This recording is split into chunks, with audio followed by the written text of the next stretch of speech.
Hello guys, welcome to my at cook channel. আজকে আমরা নিয়ে চলে এসেছি গরুর পিলুই ভাজি রেসিপি। এখানে আমি আলুর একটু অল্প ইউজ করেছি। দেখে নেওয়া যাক এই রেসিপি। অনেকে কিন্তু এই পিলুইকে তিল্লি বলে থাকেন, তা আজকের এই রেসিপিটা পুরোটা দেখুন। সর্বপ্রথম আমি এই পিলুর মধ্যে যেই পর্দাটা থাকে গরম জল দিয়ে তুলে ভালোভাবে ফ্রেশভাবে ধুয়ে এরকম কেটে নিয়েছি। দেখুন, পিলুই কিন্তু লম্বা লম্বা এবং অনেকটা সরু সরু কাটতে হয়, না হলে কিন্তু ভাজা যখন আমরা করব তখন কিন্তু ভিতরটা কাঁচা রয়ে যেতে পারে। দেখিয়ে দিচ্ছি আপনাদের আমি কিভাবে কেটেছি।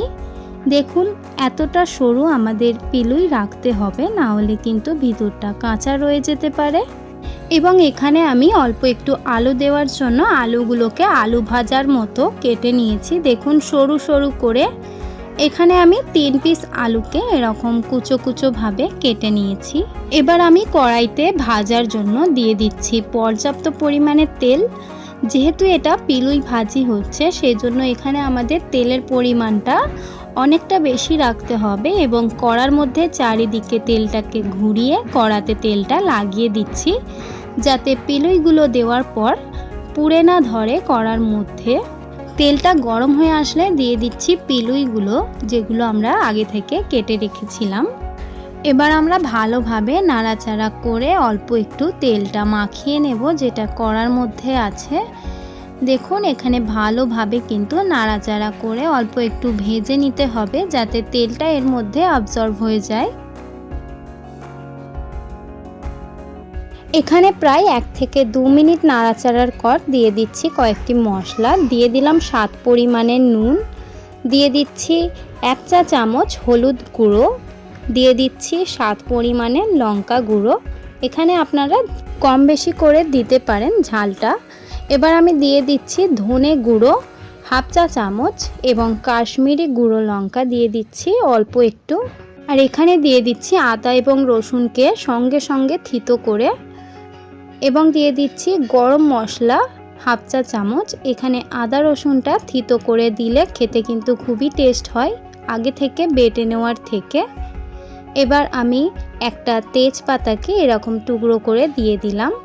এবার ভালোভাবে নাড়াচাড়া করে অনবরত আমরা ভেজে নেব।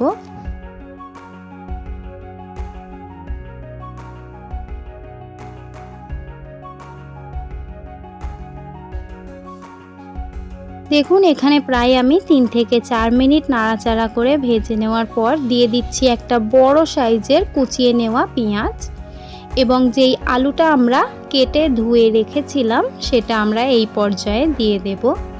এবার সবগুলি মিশ্রণ দেওয়া হয়ে গেলে আমরা নাড়াচাড়া করে ভেজে নেব লাল ব্রাউন ভাবে। এটা আমাদের হয়ে গেছে কখন বুঝবেন? যখন আমাদের আলুটা হালকা হালকা নাড়াচাড়া করতে করতে কেটে কেটে আসবে। এখন আমরা অনবরত নাড়াচাড়া করে যাব কিছুক্ষণ ধরে ধরে, অর্থাৎ আমি একবার নাড়াচাড়া করে কিছু সেকেন্ড দাঁড়িয়ে আবারও নাড়াচাড়া করব, যাতে সব দিকটা লাল কালার এবং ব্রাউন কালারের হয়। এখানে আমার ভেজে নিতে সময় লেগেছে 15 থেকে 20 মিনিট। এটা কিন্তু আস্তে আস্তে আঁচে ভাজতে হবে। এবার আমাদের ভাজা কিন্তু পুরোপুরি রেডি। এবার এই পিলুই ভাজিটা আমরা সার্ভ করে নেব। যদি আপনাদের এই ভিডিওটা ভালো লেগে থাকে তাহলে অবশ্যই লাইক, শেয়ার অ্যান্ড সাবস্ক্রাইব করে দেবেন। যদি আপনারা আমার চ্যানেলে নতুন হয়ে থাকেন তাহলে অবশ্যই চ্যানেলটিকে সাবস্ক্রাইব করে আমার পাশে থাকবেন। দেখা হবে নেক্সট ভিডিওতে। আজকের এই ভিডিওটা দেখার জন্য অনেক অনেক ধন্যবাদ।